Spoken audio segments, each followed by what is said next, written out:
तू अन्नपूर्णा, तू गृहलक्ष्मी, कधी दुर्गा तर कधी काली माता. तुझ्याशिवाय राहते एक अपूर्णता, कारण तूच तर आहे जीवन सरिता.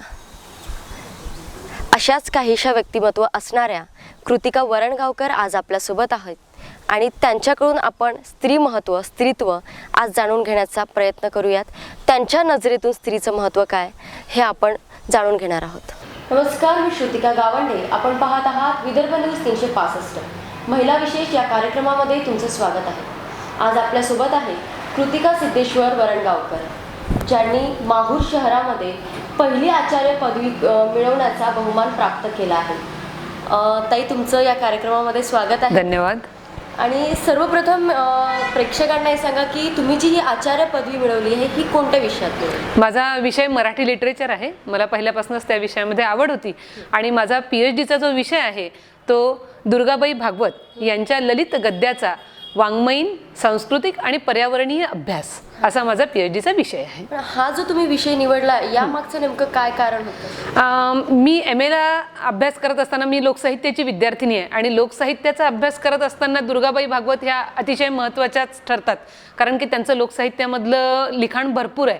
त्यामुळे साहजिकच त्यांचं लिखाण माझ्या वाचण्यात आलं आणि मग लोकसाहित्यावरून हळूहळू त्यांचं ललित साहित्य किंवा गद्य असं सगळं वाचत असताना मग मला दुर्गाबाई अधिकाधिक आवडत गेल्या. आणि दुर्गाबाईंचा जो आवाका आहे लिखाणाचा तो इतका व्हास्ट आहे की तो वाचत असताना दुर्गाबाई किती वाचाव्या आणि किती नाही असं झाल्यामुळे मग मला बाईंवरतीच आता आपण आणखी काहीतरी केलं पाहिजे असं वाटून मी तेव्हाच निश्चय केला होता की मला PhD जर करायचं झालं तर मी बाईंच्या विषयावरती करेल. आणि म्हणून मग मी हा विषय निवडला. आणि मुख्य म्हणजे आपल्या अमरावती विद्यापीठामध्ये ललित गद्यावरती अजून PhD झालेली नव्हती, तर तो विषय माझ्या आणि ललित तसा माझ्या फार जवळचा विषय आहे, आवडीचा विषय आहे. आणि त्यामुळे ललित गद्य आणि त्यातल्या त्यात बाईंचा विषय असं सगळं माझं मनातलं सगळं वर आलं आणि मग मी तो PhDसाठी विषय निवडला. दुर्गाबाईंच्या या जे तुम्ही हे एवढं सगळं वाचन केलं आहे या वाचनातलं असं विशेष असं जे की तुम्हाला खूप जास्त आवडलं, मनाला भावलं? मला त्यांचं व्यासपर्व नावाचं जे पुस्तक आहे ते महाभारतातील व्यक्तिरेखांवरती आधारित असं पुस्तक आहे. पण ते माझ्या मनाला इतकं भावलं कारण की आपण मुळात जे महाभारत वाचतो तर ते महाभारत वाचत असताना आपण जे पारंपरिक आपल्याकडे चालत आलेल्या रूढी परंपरा किंवा विचार आहेत त्या विचारांना धरून, पण या सगळ्यांच्या बाजूला जाऊन महाभारतातील पात्र माणूसही असू शकतात आणि माणसासारखा ते विचार करू शकतात. मग त्या ठिकाणी द्रौपदी असेल, कर्ण असेल, कुंती असेल, की एक मानवीय पातळीवरती येऊन त्यांनी काय विचार केला असेल हे दुर्गाबाईंचं लिखाण मला प्रचंड भावलं आणि मग तिथून मी दुर्गाबाईंच्या प्रेमातच पडली म्हणायला हरकत नाही. आणि हे वाचन करताना सगळ्यात मोठी शिकवण दुर्गाबाईंनी तुम्हाला काय दिली? सगळ्यात चांगला विचार जर मला दुर्गाबाईंचं काय सांगावं, खरं म्हणजे त्यांचे खूप विचार मनाला पटण्यासारखेच आहेत. आणि माझ्यासारख्या एका गृहिणीला की जिनी मला संसाराची प्रचंड आवड आहे आणि शिक्षणाची पण आवड आहे, मग दुर्गाबाईंचं मला काय भावलं असेल तर सगळ्यात महत्त्वाचं म्हणजे दुर्गाबाई ह्या विदुषी आहेत. म्हणजे त्या काळामध्ये एका स्त्रीने एवढं शिक्षण घेणं आणि इतकं शिक्षण घेतल्यानंतर PhDसाठी म्हणजे त्यांची PhD त्यांच्या आजारपणामुळे अपूर्ण राहिली हा भाग वेगळा, परंतु आज इतके लाखो लोक त्यांच्यावरती PhD करत आहेत. परंतु त्या बाईचा अभ्यास आणि त्या काळामध्ये लोकसाहित्यासारखा असा व्हास्ट विषय की जो जंगलांमध्ये जाऊन त्या आदिवासी लोकांमध्ये जाऊन स्वतः आत्मसात करणं, त्यांची गाणी असतील, त्यांच्या कथा असतील, असा सगळा तो अभ्यास एकत्रित करणं आणि तो एकत्रित केलेला अभ्यास संकलित करून त्याचं लोकांपर्यंत त्या पोहोचवणं गोष्टी, हा तर एक मला मनाला भावलेला. पण सगळ्यात मला त्यांचा विचार जो आवडला असेल तो स्त्रियांच्या बाबतीतला. स्त्रियांच्या बाबतीमध्ये दुर्गाबाईंचा विचार खूप वेगळा आणि खूप चांगला होता. म्हणजे साधारणतः एखादी स्त्री जर खूप शिकली तर मग ती स्त्रीवादी विचारांची किंवा खूप स्वतंत्र विचारांची किंवा मी आता काहीतरी वेगळं करणार, वेगळी वाट चोखाळणार, पुरुषाला खांद्याला खांदा लावून मी बाहेर पडणार, साधारणतः असा विचार आपण समाजामध्ये बघतो. परंतु यापेक्षा थोडासा वेगळा विचार करणाऱ्या दुर्गाबाई होत्या. त्याचं जर तुला सांगायचं झालं तर दुर्गाबाई म्हणायच्या की मी कुठली स्त्रीवादी चळवळीला बांधील नाही, मी कुठली चळवळी याकरता मानत नाही, कारण कुठली एखादी चळवळीमध्ये आपण सहभागी झालो की मग त्या चळवळीला राजकीय स्वरूप प्राप्त होतं आणि एकदा का त्याला राजकीय स्वरूप प्राप्त झालं की मग त्या चळवळीचा मुख्य हेतूच बाजूला पडतो. आणि म्हणून त्या कुठल्या चळवळीशी बांधील नव्हत्या, त्या व्यक्तिपूजक होत्या, व्यक्ती स्वातंत्र्याच्या पूजक होत्या. मग त्याच्यामध्ये स्त्री असेल पुरुष असेल, केवळ स्त्री स्वातंत्र्याच्या त्या पूजक नव्हत्या. व्यक्ती स्वातंत्र्य, व्यक्तीने स्वतःची लायकी सिद्ध करावी आणि स्वतःला प्रतिष्ठा प्राप्त करून घ्यावी अशा विचारांच्या त्या होत्या. आणि म्हणून मला दुर्गाबाईंचं तो विचार खूप आवडायचा. आणि एक स्त्री म्हणून मला सुद्धा स्त्री स्वातंत्र्याच्या कल्पना माझ्या खूप वेगळ्या आहेत, की स्त्रियांचं स्वातंत्र्य म्हणजे नेमकं काय. तर स्त्रियांचं स्वातंत्र्य म्हणजे केवळ शिकणं किंवा घराच्या बाहेर पडणं आणि घराच्या बाहेर पडून नोकरी करणं याच्यापुरतं स्त्रियांचं स्वातंत्र्य अबाधित नाही आहे. तर स्त्रीला विचार स्वातंत्र्य असावं, स्त्रियांना मतस्वातंत्र्य असावं, या विचारांच्या दुर्गाबाई होत्या. आणि या दुर्गाबाईंचे हे विचार माझ्या मनाला खूप भावले आणि म्हणून मी दुर्गाबाईंच्या प्रेमात आहे. आताची जी आपण सामाजिक परिस्थिती बघतोय, की तुम्हाला काय वाटतं की एक स्त्रीच्या नजरेतून सध्या स्त्रीचं जग कुठे चाललंय? जग कुठे चाललं म्हटल्यापेक्षा स्त्री घराबाहेर पडते आहे, स्त्री स्वतःची काहीतरी वाट निर्माण करते आहे, हे खरंच खूप चांगलं आहे. पण हे सगळं करत असताना बघ, मी एक मधात एक चित्रपट बघितला होता मराठी, आपण सगळ्यांना तो माहीत असेल, की 7च्या आत घरात. त्यामध्ये ज्या आजी होत्या त्या आजींनी फार सुंदर वाक्य त्याच्यामध्ये वापरलेलं आहे, की 7च्या आत घरात. मग ती आजी काही स्त्री स्वातंत्र्याची म्हणजे स्त्रियेच्या स्वातंत्र्याला ठुकरणारी किंवा त्याला विरोध करणारी नव्हती, परंतु तरी देखील निसर्गाने जी काही बंधनं स्त्रियांवरती घातली आहेत तर त्याला अनुसरून जर काही अधम प्रवृत्ती रात्रीच्या अंधारामध्ये बाहेर पडत असतील तर आपणहून त्या आवृत्तींना आपण आमंत्रण का द्यावं, असं म्हणून जर स्त्रीनी 7च्या आत आपल्या घरामध्ये आलं तर या प्रवृत्तींना आळा घालू शकू. कारण बघा, समाजामध्ये फिरत असताना आपण कोणी कसं वागावं यासाठी आपण सांगू शकत नाही, परंतु आपण कसं वागावं यासाठी मात्र आपण ठरवू शकतो. परंतु आपण आता जर बघितलं, जसं हिंगणघाटची जरी आपण एक विषय घेतला, दिवसा ढवळ्या त्या मुलीला जाळण्यात आलंय, ते तर म्हणजे अतिशय निंदनीय अशी गोष्ट आहे. आणि याचा अर्थ असा होत नाही, प्रत्येक गोष्टीला मर्यादा ह्या असतातच. मग स्त्रीनी घरातून बाहेर पडायचंच नाही का? तर पडायचंच. याचा अर्थ असा नव्हे ना की ती घराच्या बाहेर पडली म्हणून जे एखाद्या पुरुषाला तिने अधिकार दिला आहे की मला जाळून टाक किंवा आणि ती तिच्या प्रेमाचा म्हणजे त्याच्या प्रेमाचा स्वीकार तिने करावाच हा अट्टहास का? तिला तिचं मतस्वातंत्र्य आहे, तिला हवं असेल तर ती तुझ्या प्रेमाचा स्वीकार करेल, अन्यथा नकार देण्याची जी तिची भूमिका आहे ती तुझ्या एवढीच महत्त्वाची आहे. हे पुरुषाला ठामपणे तिने सांगता आलं पाहिजे. आणि स्त्रियांमध्ये सुद्धा शक्ती आहे, ती सुद्धा विरोध करू शकते, परंतु एखादी झुंड जर तिच्यावरती येऊन आदळत असेल तर ती एकट्या माणसाला विरोध करेल, पण ती झुंडीला विरोध कसा करेल? तर ही झुंडच जर तिच्या भोवती येऊन नाचत असेल तर अशा वेळी स्त्री, मग याच्यामध्ये फक्त स्त्री संरक्षणासाठी आता आपण जे समाजामध्ये होत चाललेले बदल आहेत, की स्त्रियांनी कराटेचं शिक्षण घ्यावं, स्त्रियांनी स्वतःला वाचवण्यासाठी स्वतः बलशाली झालं पाहिजे, असं जे शिक्षण मिळतं आहे हे शिक्षण घेणं अत्यंत महत्त्वाचं आहे. कारण की कुठेतरी अजूनही समाजामध्ये अपप्रवृत्ती आहेत की ज्या अजूनही खुरचटलेल्या विचारांच्या, बुरसटलेल्या विचारांच्या आहेत, की ज्या अजूनही स्त्रियांना पुढे जाण्यासाठी विरोध करतात आहे.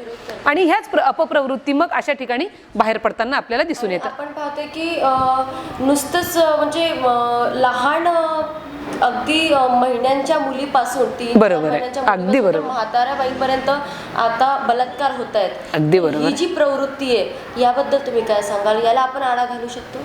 बिलकुल घालू शकतो. याला आळा मी आधीच सांगितलं त्याप्रमाणे की आपण कोणाचा स्वभाव जाणू शकत नाही, नेमकं कोणाच्या मनात काय आहे हे आपण जाणू शकत नाही, पण याला आळा घालण्यासाठी सगळ्यात महत्त्वाची गोष्ट आहे, जसं आपण लहानपणापासून म्हणतो की एखाद्या घरामध्ये मुलींवरती संस्कार झाले पाहिजे, तसंच मी सांगेल की मुलांवरती सुद्धा संस्कार झालेच पाहिजे. तुम्ही तुमच्या मुलांना शिकवताना घरामध्ये जर बहीण आणि भाऊ असतील तर बहिणीला सुद्धा भावाच्या बरोबरीची भूमिका दिली पाहिजे, किंवा एखाद्या तिच्या मताचं खंडन जर तो भाऊ करत असेल तर तो का करतो किंवा ते करणं योग्य आहे का याची सुद्धा आईवडिलांनी शहानिशा केली पाहिजे.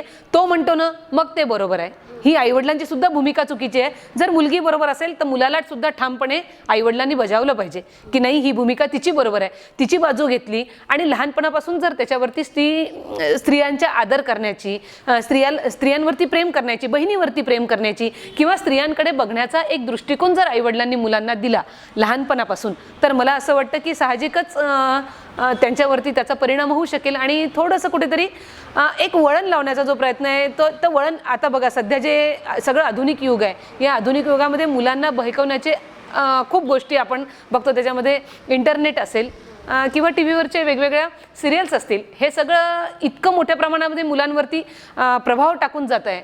तर ह्याच्यामधून आपल्या मुलांना बाहेर काढण्यासाठी चांगलं वाचन करण्याची सवय आईवडिलांनी मुलांना लावणं अत्यंत गरजेचं आहे, की ज्यातून चांगली चांगली पुस्तकं जर मुलांनी वाचली तर मुलांच्या मनावरती त्याचा चांगला परिणाम होऊन ते उद्या एक आदर्श नागरिक घडू शकतील. आणि साहजिक आदर्श नागरिक घडला तर त्याच्याकडून समाजासाठी चांगलंच काहीतरी घडेल. नक्कीच. आणि आज तुम्ही जिथे आहात तर तिथे नक्कीच तुम्ही म्हणजे इतर मुलींनाही संदेश देताय. तर आम्ही पण नक्कीच तुमचं बालपण जाणून घेऊ इच्छितो की तुमच्या घरचं वातावरण कसं होतं. मुलगा मुलगी काही भेद होता नव्हता? नाही, अजिबात भेद नव्हता. खरं सांगायचं तर आम्ही दोघी बहिणीच आहे, म्हणजे मला भाऊ नाही. पण माझ्या वडिलांनी कधीच हा भेदभाव केला नाही. माझ्या वडिलांनी कायम 2 मुली असूनही आमच्यावरती इतकं प्रचंड प्रेम केलं की उलट एखाद्या वेळी आम्हाला आईने मारलं, रागावलं असेल, पण आमच्या बाबांनी कधी आम्हाला रागावलं नाही.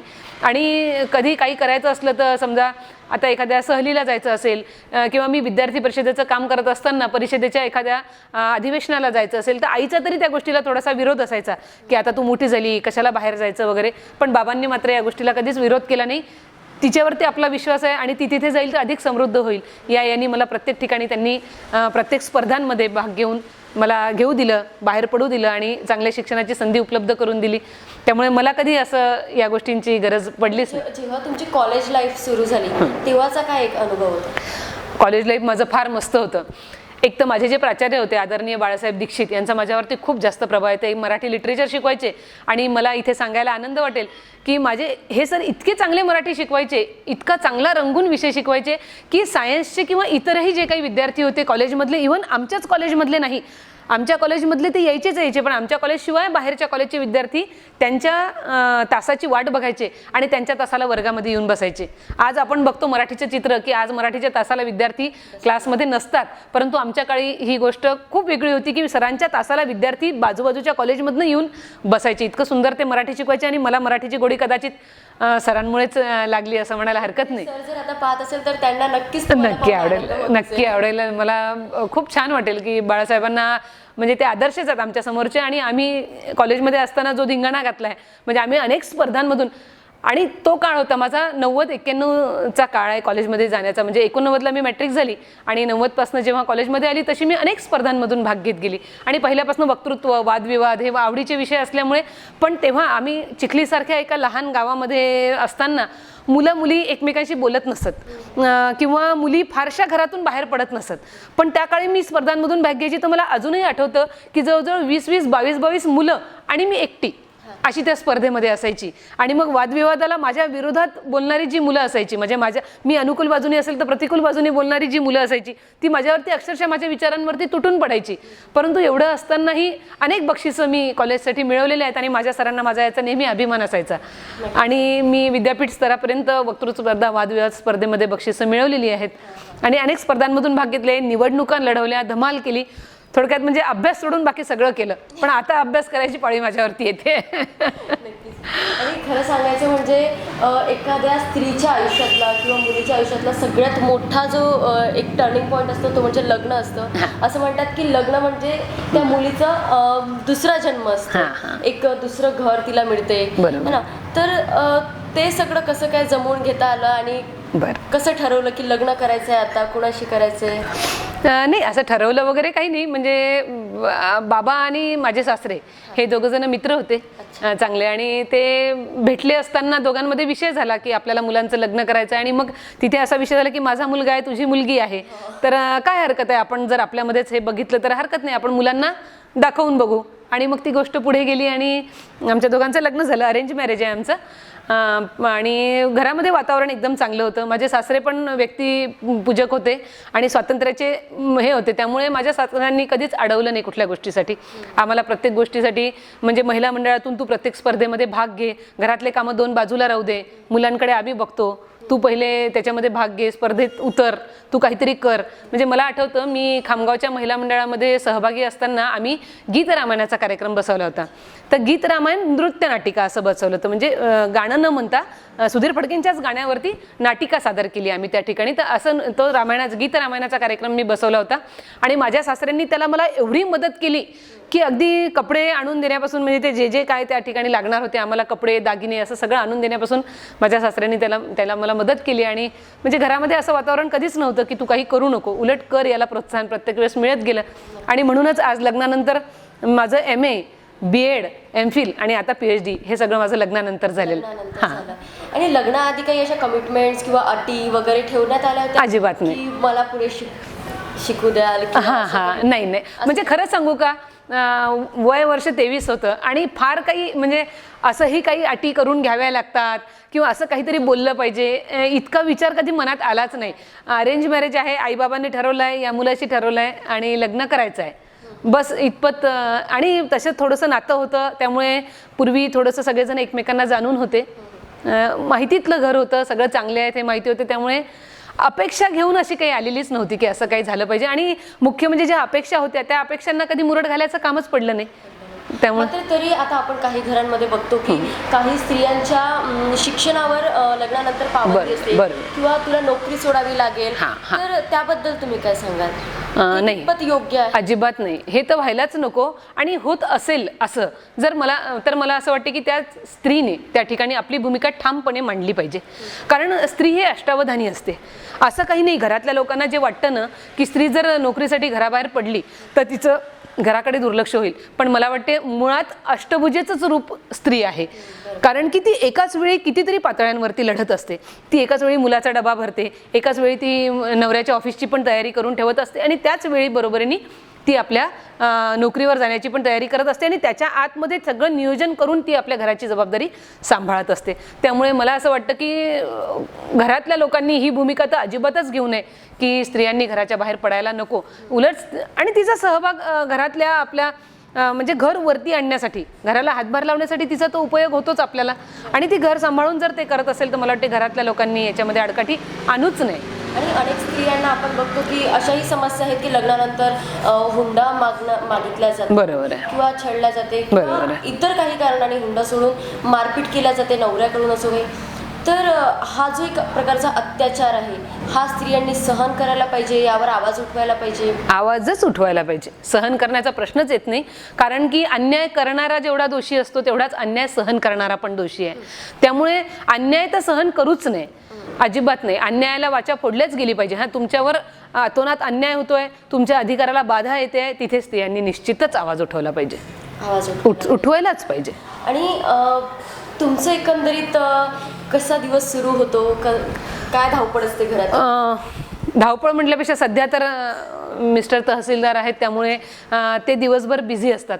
आणि तहसीलदार आहेत तसं म्हणजे बोलायचं तर मी अमरावती आणि नागपूर अशी जवळजवळ 8 वर्ष माझी सिनियर कॉलेजला प्राध्यापकी झालेली आहे. म्हणजे मी केली आहे 8 वर्ष अमरावती आणि 2 वर्ष नागपूर असं माझं झालं आहे. समाजकार्य महाविद्यालय बियाणी चौकामध्ये अमरावतीला मी शिकवलं आणि त्यानंतर 2 वर्ष इन्स्टिट्यूट ऑफ सायन्स नागपूर इथे पण शिकवलं. तर मला शिकवण्याची प्रचंड आवड आहे. पण मग सगळ्यांना असं वाटतं की एवढी शिकवण्याची आवड आहे, शिक्षण आहे, मग नोकरी का सोडली? पण तुम्हाला सांगते, मला त्याहीपेक्षा संसारामध्ये आवड आहे, मनापासून आवड आहे. मला माझ्यावरती कधी कोणी दबाव आणला नाही की तू नोकरी सोडली पाहिजे वगैरे.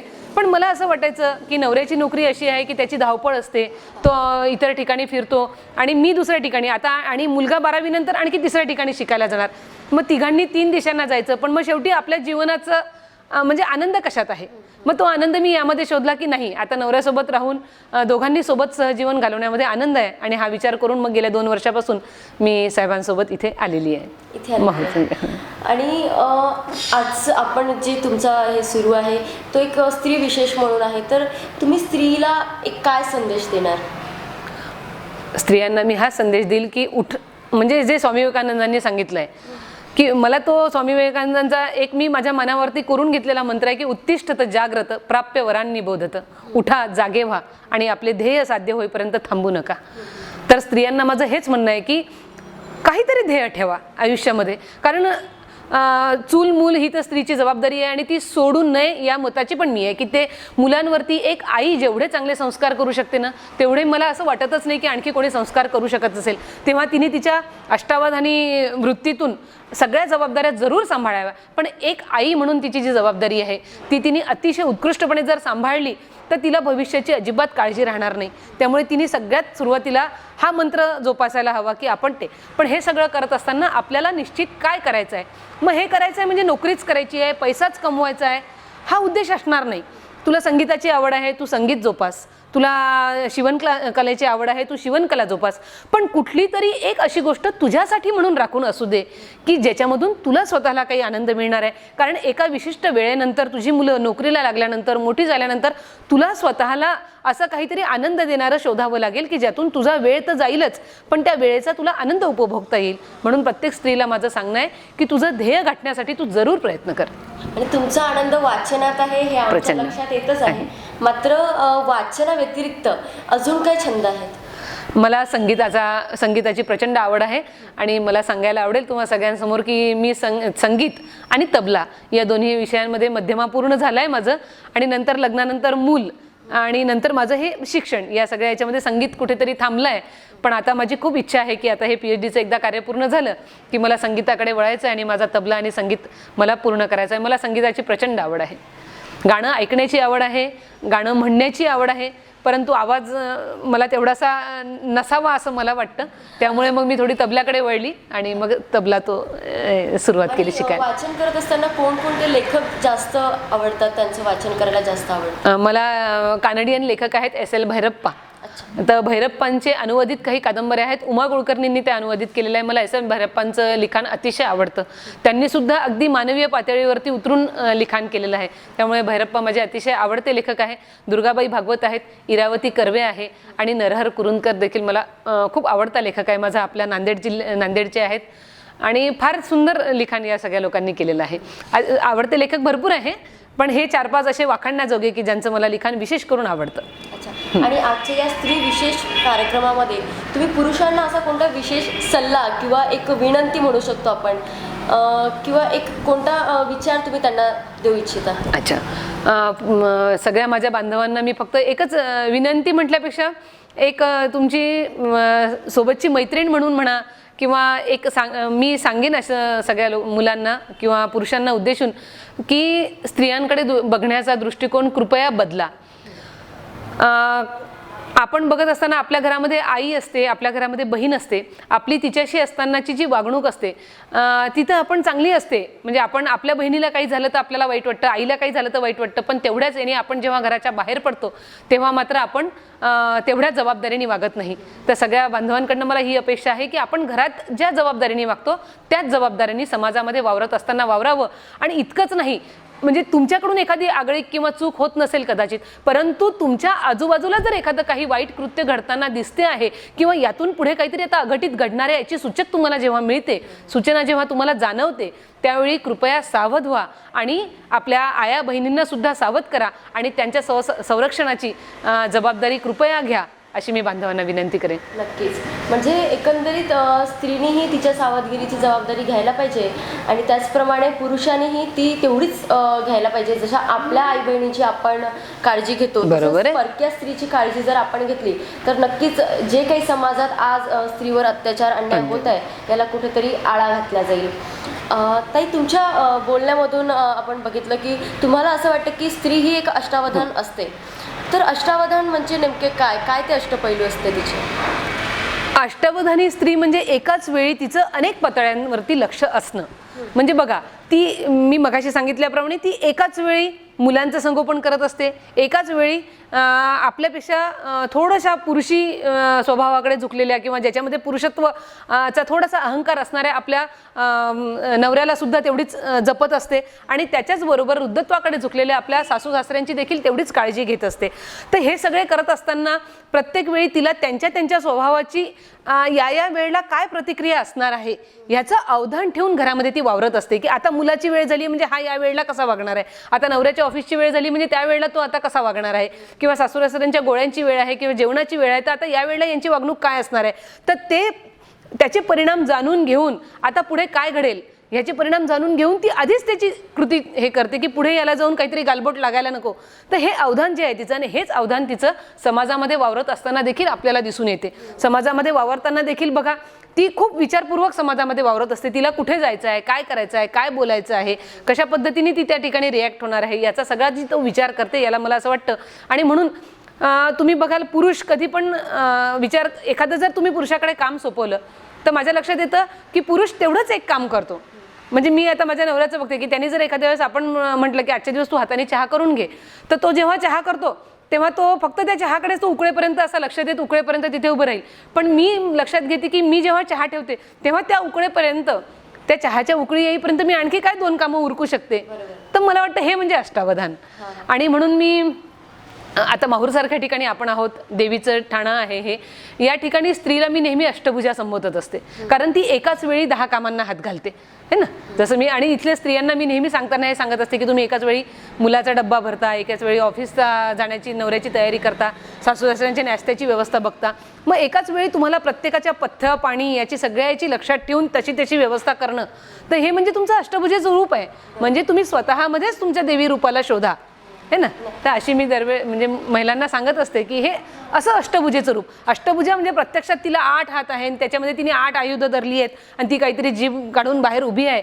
याला म्हणजे अष्टभुजा असं म्हणण्यापेक्षा स्त्री मुळात अष्टभुजेचं रूप म्हणजे एकाच वेळी तिला जे अष्टावधान वापरून ती जे तिचं कार्य करते ती खरी म्हणजे अर्थाने अष्टभुजा आहे. सांगितलं की नवदुर्गेचं रूप. बरोबर आहे. सरस्वतीचं नवदुर्गा आहे, काली आहे, सरस्वती आहे, शारदा आहे. स्त्री ही रूप आहेत स्त्रीची सगळी.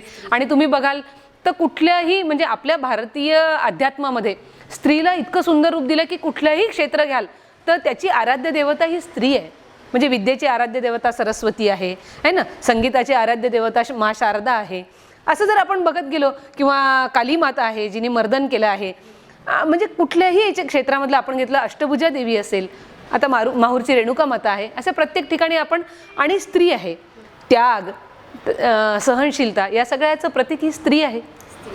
स्त्री ही प्रत्येक परिस्थितीमध्ये ऍडजस्ट होते, अगदी ऍडजस्ट करते आणि बाकीच्यांनाही तेवढ्याच प्रकारे सांभाळून घेते. बरोबर. तर या होत्या आपल्यासोबत कृतिका वरणगावकर, ज्यांनी एक खूप छान संदेश दिला आहे.